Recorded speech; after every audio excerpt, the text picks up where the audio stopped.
Un chéquier d'une valeur de 100 € à échanger contre une série de 10 heures de formation, voilà ce que propose le pass numérique. Sur le principe des tickets restaurants, il permet aux bénéficiaires de payer totalement ou en partie des cours numériques auprès de structures spécialisées. On a différents publics qui sont concernés.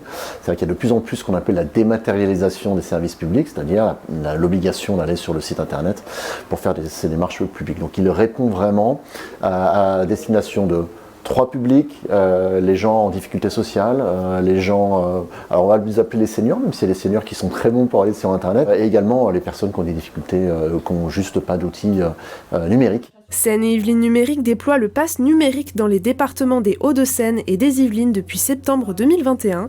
Au centre socio-culturel Yaïk Noah à Asnières, des ateliers d'initiation et de perfectionnement avec des professionnels sont proposés.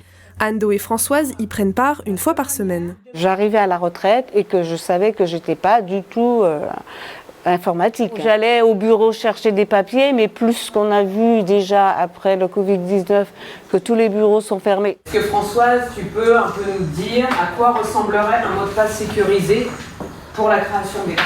Alors, il faut que ce mot de passe soit composé de majuscules, de chiffres. C'est quelque chose qui est devenu important pour notre quotidien, de pouvoir savoir gérer l'informatique, aller sur les sites, chercher des informations. La technique, on nous la donne pas.